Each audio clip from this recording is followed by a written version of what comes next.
What's up, everybody? Watching Nick Driver Podcast on air with Nick Driver. Pleasure to be with you guys today. I got some great news. I have approached 1,100 watch hours. I'm trying to aim to get 4,000. So if you guys will head over and check out all my videos. And yeah, let's get into today's video. So we're talking today a little bit about life. And on this podcast, I'm going to talk music, politics, and life. So this is going to be one of the life ones.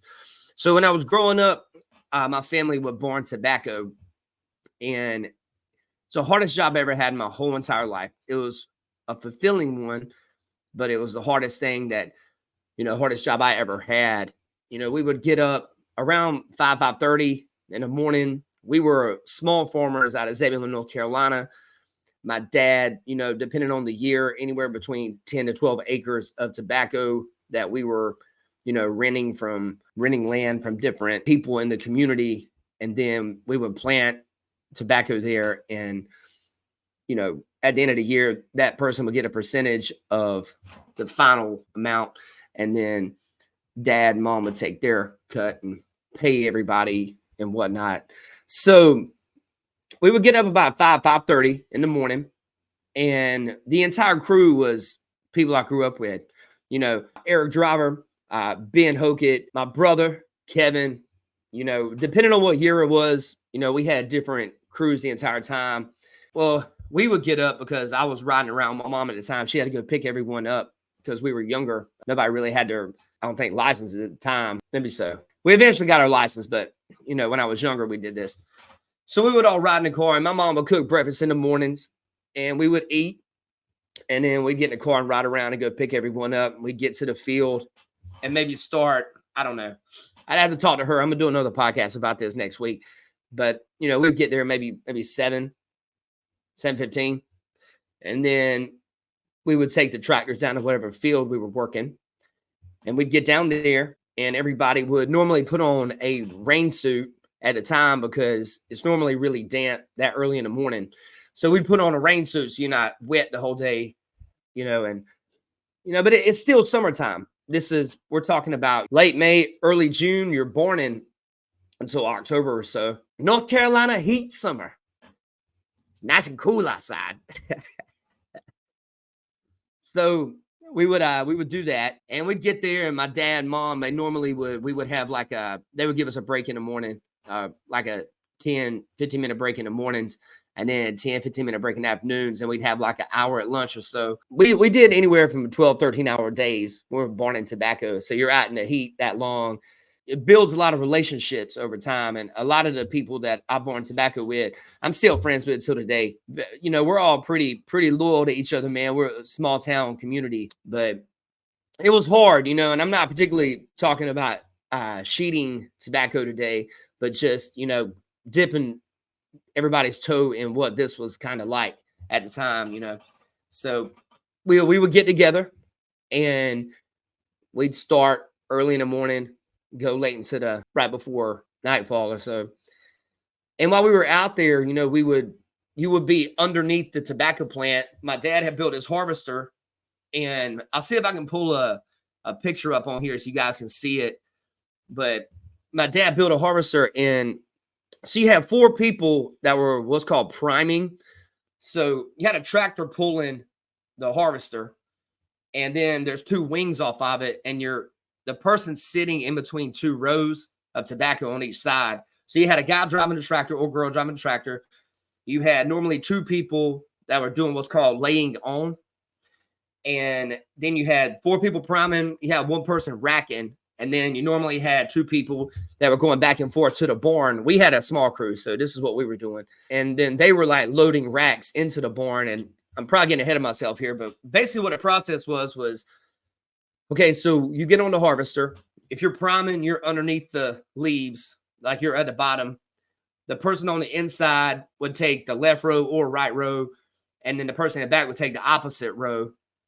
And you would do that on both sides. Then you would hand it up. You would take it, you get a handful of it, and you'd hand it up. You keep going, you hand it up. You would hand it up to the person that was laying it on, and they would take the tobacco and put it into this rack.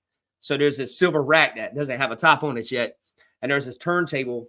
So you would lay it into the rack there, And then when it got full, to the point it got full, the person that was racking it in the back would pull up a lever, turn around the table, and it would start a new one for people laying on to put his tobacco in. Then the person in the back would take this prong looking thing, slam it down into the actual tobacco rack, unfold it, and then pick it up and put it on this trailer as the tractor and everything's moving. So normally you had like some of the people that were a little bit, if you were able to lift the racks a little bit stronger, maybe older, you would rack, and then we would switch off. We would all switch off doing that. You're out there in North Carolina, man. It gets up to 100, sometimes, and degrees, and humidity's a killer, man. Humidity was real bad. So, but then after you got through the morning time, you took your lunch break, we would get back into the field. You would start getting this tobacco gum like stuck to your arms. It would like pull the hair out of your arms and stuff. It was really crazy. Your arms would just be, I guess, just almost like tar, like just, I don't know what it was, but they got a tobacco gum, man. It's probably, I don't know. I don't even know if I want to look at what it was. It just coated on your arms and stuff. And you'd have to have this stuff called Gojo to get it off, man. So there's always this joke, people said in the country. They're like, hey, man, whenever you you mess around with that girl, man, don't pick up something Gojo can't take off, man. As a side note, man, I had to edit that out. But anyways, yeah, so we would do that. And that was a process of us, and we were born in tobacco. And, my mom and dad, they would bring us, like, they would get us. My dad was working with us. My mom was too, so we were all we were a little family unit, we had snacks. My mom would pick up like RC Colas, Moon Pies, Pepsis, Diet Pepsis, Little Debbie cakes, Yoo-Hoos. We always fighting. All of us, we're always fighting over the Yoo-Hoos, man. So that was awesome. And then we normally get some lunch and then go back to it. And yeah, about 12, 13-hour days during that time frame. And then on the side of it, toggling between it, once a barn was filled up, you would cure it. And we would sheet what's called sheet tobacco. And it will come out of the barn when it's like brown, like it's cooked, it's been cooked. We would basically put it into this sheet, smash it down, and then take it off to, at the time, somewhere in Smithfield to where my dad would sell it. And there's a lot of stuff that went along with tobacco. We had to set it before you get out there and burn it. You had to set it back in like April.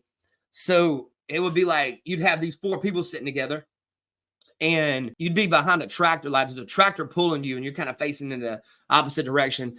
And there's this wheel, and you would drop the plant in it, and it would dig into the ground and plant it, dig into the ground, plant it. And then you got to chop it too along the way, that sucked, So till this day, my dad hates morning glories, man, and I don't blame him. So we had to cut those out. So hope you guys have a blessed day. Let you guys know, man, it's really probably the hardest job I ever had in my life, but it was probably the most fun job I ever had too. I was able to work with my friends and work with my family. I learned a lot of loyalty during that time frame. I learned a lot of, we really important to have family and your cousins and your family around you. Hope you guys have a blessed day. Take care. You're watching Nick Driver Podcast on there with Nick Driver. Talk to you guys soon. Thanks.